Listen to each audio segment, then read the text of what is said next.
Narcissists hate this more than anything. Anything. You ready?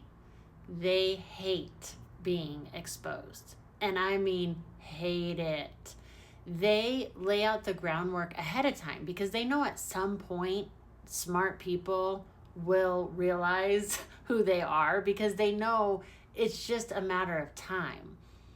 Unless you just put up with it and you're a doormat, then they just take advantage of you and cheat on you and control you until you're really sick. You can even develop dementia, migraines, cancer. It just completely destroys your life.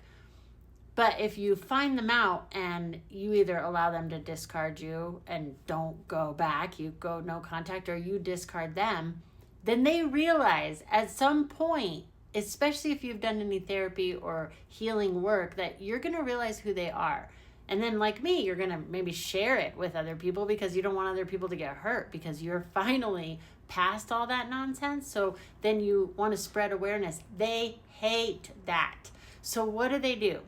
They attack you, they defame you, they do all those things. That is a given. But what they do ahead of time, this is kind of funny. It's not funny, it's sad. But they lay the groundwork. I've mentioned now in a couple of videos of this one narcissist that I knew, and he ran healing centers. And he would go all over the country to other healing centers. And I said, well, that's smart. That's just smart business. I would compliment him all the time because I was so enamored. I didn't realize he was a covert narcissist, covert virtuous narcissist. And I hadn't experienced one of those, so I didn't know. And I said, that's amazing. That's really smart business to go around and see what other centers are doing so you can do it better, or take what's working for them and do it better. Or maybe if people from that healing center come to, to Colorado where your healing center is. I said, no, that's not why I do it. I said, oh, why do you do it? He said, well, because it's damage control. Because then when people are talking smack about me, I had a coffee with that guy in Florida or whatever. And so he'll be like, no, this guy's cool. It's like, are you kidding me? So really listen to what they say, because a lot of times they'll tell you who they are. He would constantly say, come on, Lea, you're smarter than me. Because I think he was a little annoyed that I didn't see it. I didn't see it at first. And so they will tell you who they are. But they hate being exposed, hate it. So they're going to create fake profiles. I've had so many narcissists come on. Don't be jealous.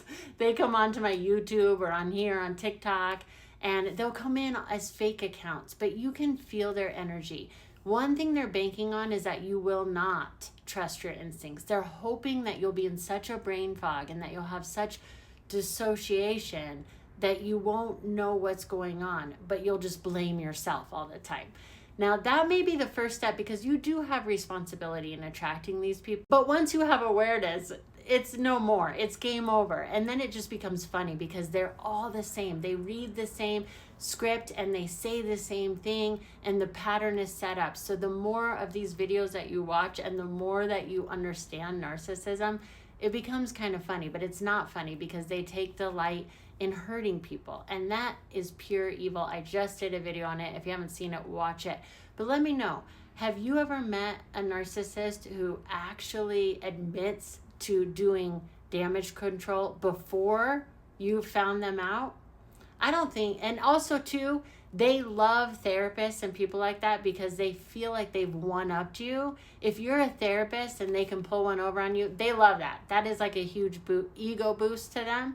So watch out, therapists. Watch out, people. If you're a motivational speaker or somebody who likes to help people, they love going after you. They love it because that's like the biggest game sport to them.